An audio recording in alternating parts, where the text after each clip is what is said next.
Hello everyone, and welcome back to Gates to Chaos, where we discuss the paranormal, magic, and all things that go bump in the night. I'm your host, the Gatekeeper. The gate we'll be opening tonight is one of the paranormal. The last time we opened this particular gate, where we left off, was when I had finally gotten rid of the Shadow Man. So tonight, I'm going to talk about some of the other paranormal events that have happened since that night, since I started my journey. Fast forward to 2012, when I had just gotten my Shiba Inu puppy.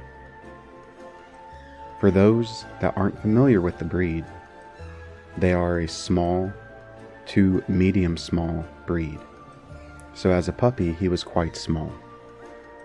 During his first few months of his life with me, I would go outside with him anytime I had to take him out for him to do his business. Where we lived in Missouri wasn't smack dab in our city, but in a secluded sort of woods. We did have neighbors, but they were few, and the lots were at least an acre in size each. And every time I would take him out, there was always a hawk circling, or at night I would hear owls. And being one that didn't want to lose my dog that I had just got, I would go outside with him every night, every day. I would take him with me everywhere. Soon after starting this routine with him, every night I would take him out. We would see this woman by the woodpile.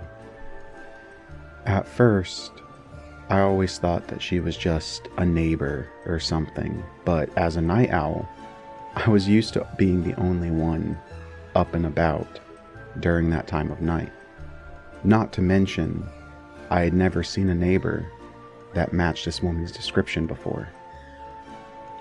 She was tall, thin, pale, with lanky black hair. But what disconcerted me the most was when I noticed her smile. It seemed to stretch up onto her face further than it should.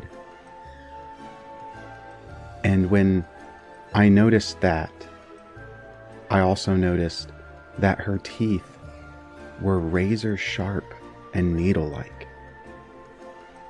I had no idea what this woman was, but it did strike a chord of fear into me.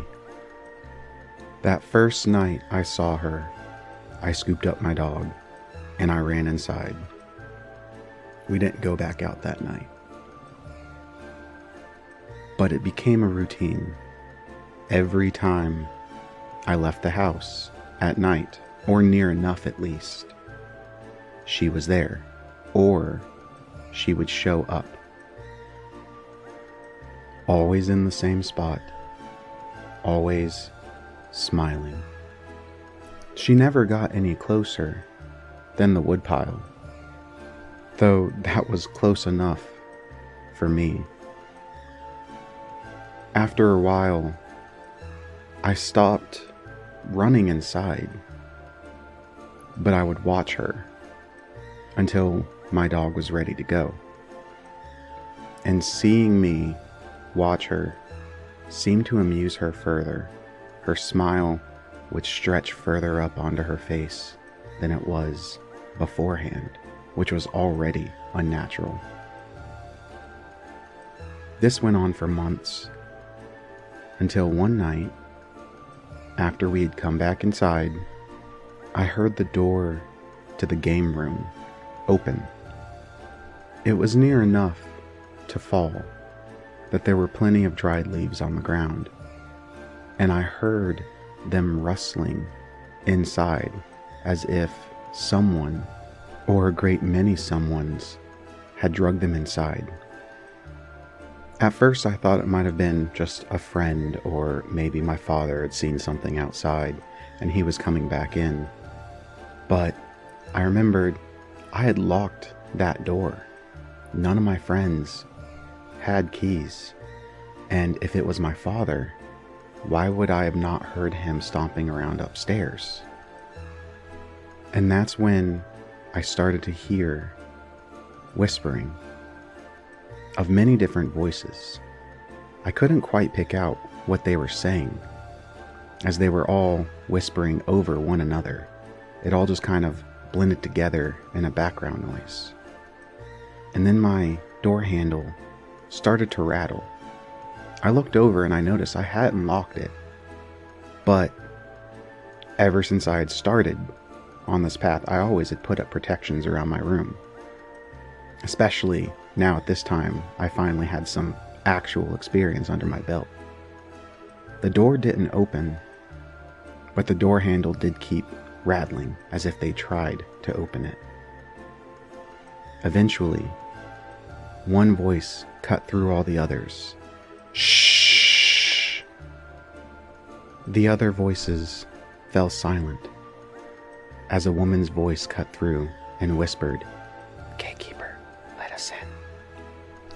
I stared at that door and started shaking my head. I said, not just no, but hell no. The door handle rattled a few more times, and then it stopped. I didn't hear any more whispering, so I settled down with my dog to go to sleep. I was just starting to nod off when I heard heavy footsteps running towards my door. It rattled in its hinges as if someone had thrown themselves against it. Thankfully, that was the end of it that night. The next morning when I woke up, my mother was asking me who I had over and why I had them over so late. I asked her, "What are you talking about?" She said she had heard voices down in the basement. I looked at her and I said, "You heard them too?" "Mom, I didn't have anyone over." And it was finally at that moment that at least my mother started to think that maybe I wasn't making it up. After that night, I didn't see much of the woman anymore, at least not that I could remember. But her smile stays with me to this day. Fast forward a little bit after that time, and my sister had just gone through a divorce and moved back into the home with my niece and my nephew. They took over the room that I was residing in, and we converted the game room across the hall into a kind of studio apartment. I didn't mind. I had my own entrance, my own bathroom. It was all right in my book. But one of the conditions that my family put forth was I had to take down anything I had up in that room. I tried to tell them that I personally wouldn't do it. I mean, this stuff is supposed to keep stuff out. But they were adamant. My niece wasn't talking when she first moved in. She wasn't quite at that age. But shortly after, she did learn the word no. My niece and my nephew had taken up residence in the room, while my sister ever wanted to have some independence, some solitude. She took up one of the empty bedrooms upstairs, which was the smallest one. She did keep track of the kids, though, through a baby monitor. Plus, I was right across the hall. Shortly after learning the word no, my niece started having nightmares. She would wake up screaming, saying no, no, no, no over and over and over again. It started to freak my family out. One night, I couldn't sleep. As I mentioned before, I'm kind of a night owl. And I was walking across the hall originally to go upstairs and get me a glass of water, when I heard my niece talking to what I thought was my nephew. She would babble, and a little boy's voice would answer her. She couldn't form sentences and she didn't know anything other than no, but she would still babble like little children would do when they're starting to learn how to talk. I opened the door in order to ask, "What are you two still doing up?" But my words froze in my throat when I saw that my niece was standing up in her crib by herself, and my nephew was passed out on his bed. I finally decided enough is enough, and I turned around to go into my room and make stuff to put up around my niece's crib. When I finally had that moment where I decided this was going to stop, the little boy's voice stopped, and instead it was replaced with this insectile clicking and rumbling. Things started falling over in the utility room, in the hall. Whatever it was didn't like the fact that I decided to protect my niece. It liked to talk to her. And beings like this use fear in order to either stop you from realizing you can do something about it, or they use the fear to gain power over you, to feed off of you and to grow stronger. I was resolute in my decision though, because I knew at least the intangible side of things, the spiritual side of things, I could absolutely do something about. So I got to work, and within an hour of time and hearing the clicking and the rumbling, I finally had my stuff made. It was crude, but it would be effective. They were charged, and I went into the room and I hung them up around her crib. I put a couple by my nephew's bed, and I told whatever's in here, get out now. These children are not for you. The next morning, my mother asked what was around my niece's crib. I said, "Don't you dare touch them. You had me take everything down before, and she's been having nightmares since she moved in." I explained what I heard. My mother rolled her eyes and she was like, "Whatever, gatekeeper," until my sister piped up and said she heard everything on the baby monitor. She heard my niece talking to a little boy. She heard me opening the door. And she heard the insectile clicking and rumbling.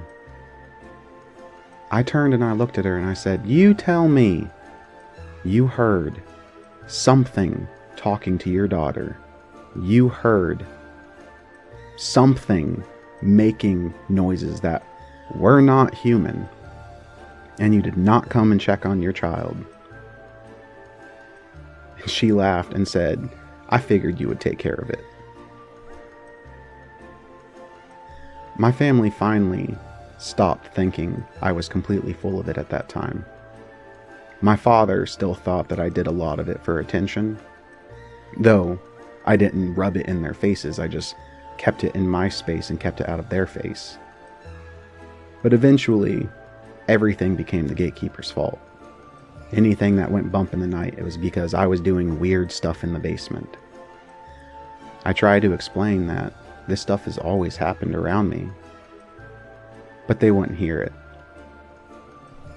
My mother went as so far as to contact a paranormal group that does ghost hunting around the area, and she wanted them to visit the home and tour it and see if they could pick up anything. Now that they believed, they wanted someone else to come in. They didn't believe everything I said, though they didn't discredit it. When she was talking to these people who were originally slated to come and visit the home, she told them, "There's a table in my son's room. Don't touch anything on it." She was describing my altar. When they asked her about it, she said that my son is into witchcraft and the weird stuff. And of course, they immediately were like, "He's the reason why your home is haunted. He's opening gates and he doesn't know what he's doing," and blah, blah, blah. It didn't matter that I was in my 20s and I had already been at it for 5 years or so. And of course, they latched onto that and blamed me further. The team never came to the house, and shortly after that, everyone kind of moved out and went their own separate ways. I went to school for what I'm doing now, and only moved back briefly for a couple months while I was looking for a job, and moved out of Missouri. Everyone's kind of scattered and moved to different states chasing this job or that. My old roommate in Texas used to tell people, "The home's not haunted, gatekeeper's haunted." And that's one of the reasons why I tell people you need to study, study, study. Because when you start practicing, if you practice right, you will attract things. You'll shine differently to them. But those are the 2 stories that I'm sharing with y'all tonight. If you enjoyed them, share this with your friends. If you want to stay an episode ahead of everyone, join me on Patreon. But as always, if you like what you're hearing, pull a chair up around the fire, stay for a spell, and before the clock strikes 3, make sure your doors are locked. Ignore the scratching on the walls, the sound of footsteps down your halls, and always, in dire emergencies, utilize your blanket of safety. Thanks for listening, and I'll see y'all next time.